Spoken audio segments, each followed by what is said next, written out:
राम युग बीते आज हजारों वर्ष हो गए। इस बीच कई राजा आए। आज हमारे पास अनेक भौतिक सुख सुविधाएं हैं, लेकिन हम कल्पना राम राज्य की ही क्यों करते हैं? हमें राजा के रूप में राम ही क्यों चाहिए? हम ये सारे भौतिक सुख सुविधाएं छोड़ने के लिए तैयार हैं अगर हमें राम राज्य मिल जाता है तो। हम इस भौतिक सुख सुविधाओं से खुश नहीं हैं, हम चाहते हैं राम राज्य। ऐसा क्यों? राजा के रूप में हमें राम ही क्यों चाहिए? पुत्र तो कई हुए, लेकिन आज हर एक पिता को राम जैसा ही पुत्र क्यों चाहिए?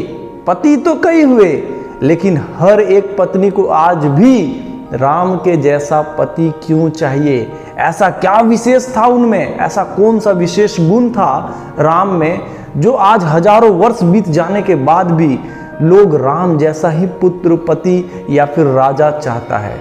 नमस्कार साथियों, आज के इस वीडियो में मैं रामचंद्र से प्रभु श्री राम तक का सफर के बारे में बात करने जा रहा हूं। आप में से अधिकतम लोगों को शायद ये पता नहीं होगा कि प्रभु श्री राम का पूरा नाम रामचंद्र था। ऐसा कौन सा विशेष गुण था उनमें जो रामचंद्र से प्रभु श्री राम बना दिया? उस गुण के बारे में, उस विशेष गुण के बारे में मैं आज इस वीडियो में बात करने जा रहा हूं। प्यारे साथियों, इधर राज्याभिषेक का कार्यक्रम चल रहा था। रामचंद्र अयोध्या का राजा बनने वाले थे। अयोध्या काफी बड़ा राज्य था, वहां की जनता काफी उत्साहित थे रामचंद्र को राजा के रूप में देखने के लिए। लोगों के बीच में काफी उत्साह था, वो रामचंद्र को राजा के रूप में देखना चाहते थे। अचानक से राजा दशरथ का आदेश होता है कि वो अयोध्या के राजा नहीं बनने वाले हैं, उन्हें राजपाट छोड़ना है। ना ही राजपाट सिर्फ छोड़ना है, बल्कि उन्हें 14 वर्ष के लिए वनवास वो भी जाना है। जरा कल्पना कीजिए, जिसने बचपन से आज तक अनेक सुख सुविधाओं के बीच पला बढ़ा, राजभवन के सुख सुविधाओं के बीच रहा, उसे राजभवन छोड़ना है। राजगद्दी छोड़ने का तो बात ही छोड़िए, राजभवन भी छोड़ना है और वनवास के जीवन में बिताना है अपने अगले 14 वर्ष को। जरा सोचिए, 14 वर्ष वनवास में, वनवास जहाँ पे अनेक चुनौतियाँ हैं, अनेक तकलीफें हैं, हर तकलीफ को उसे सहना होगा। लेकिन प्रभु श्री राम ने ये सारे चीज़ों को सोचने में समय नहीं लगाया। उन्होंने तुरंत ही कहा, जैसा आपका आदेश हो पिताश्री। प्यारे साथियों, जरा कल्पना कीजिए, उन तकलीफों के बारे में उन्होंने एक जरा सा सोचा नहीं। यही कारण है कि आज भी हर एक पिता राम जैसा ही पुत्र चाहता है, जो उसके आज्ञा को माने, उसके आदेशों को माने। और आज हम देखते हैं कि छोटे छोटे बातों पे लोग अपने पिताजी के साथ बदतमीजी कर बैठते हैं, पिताजी का आज्ञा को नकार देते हैं। हमने ऐसे अनेक राजाओं के बारे में पढ़ा है, सुना है, जो सत्ता पाने के लिए अपने पिता का हत्या तक कर दिए। और यहाँ प्रभु श्री राम राजगद्दी को ही त्याग दिए पिता का सिर्फ एक आदेश होने पे।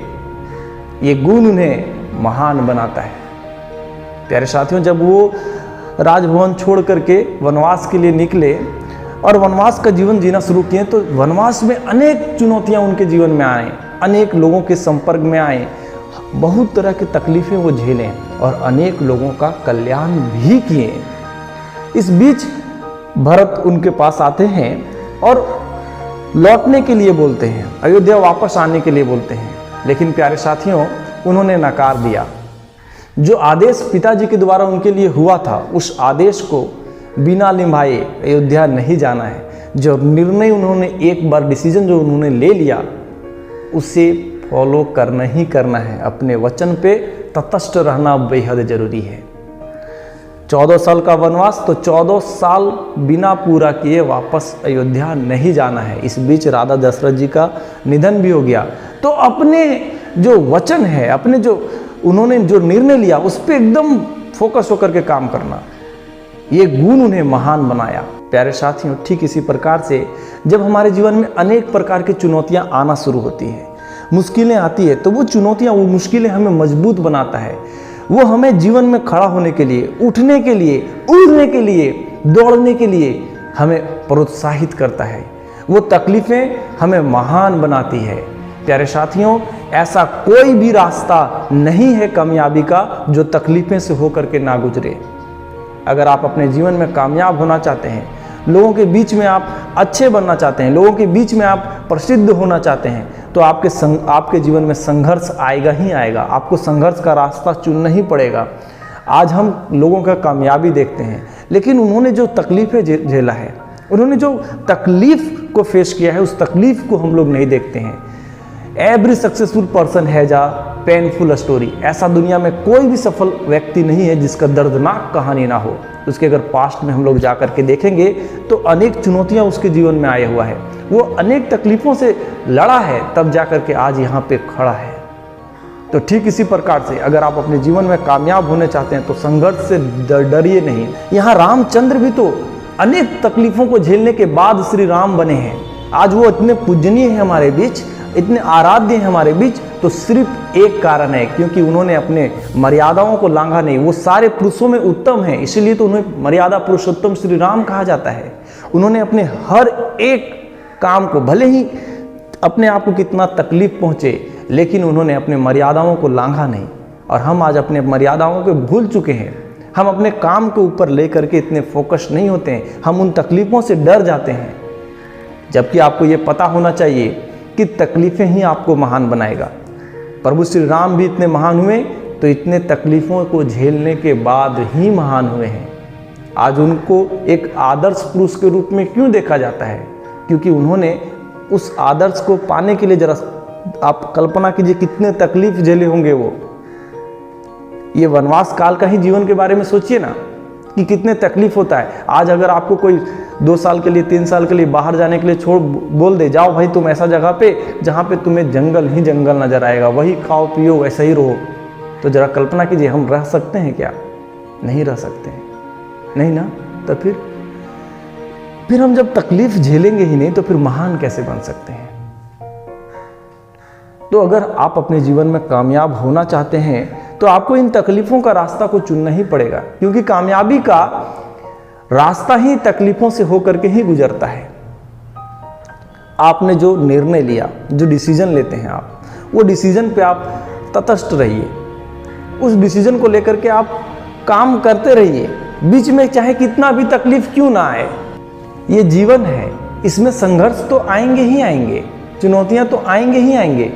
भगवान हो करके उन्होंने अनेक संघर्षों को सामना किया।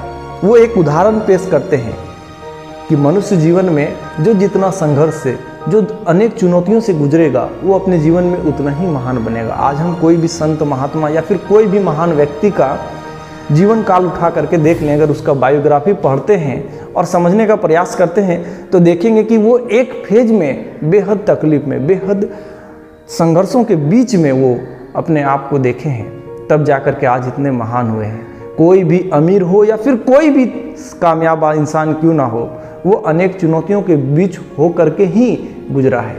तो हम उन चुनौतियों से क्यों डरें? भाई हम मनुष्य हैं तो हमारे जीवन में संघर्ष आएंगे ही। अगर आप चाहते हैं जीवन को बदलना, आप चाहते हैं आने वाला समय को अपने अनुकूल बनाना, तो भैया आज आपको तटस्थ होकर के मेहनत करना पड़ेगा, जितोड़ मेहनत, जितोड़ संघर्ष करना पड़ेगा। उन तकलीफ़ों के बारे में सोचना नहीं होगा जो तकलीफ़ें आपके रास्ते में आ रही है, क्योंकि यही तकलीफ़ें तो आपको आने वाला समय में महान बनाने वाला है।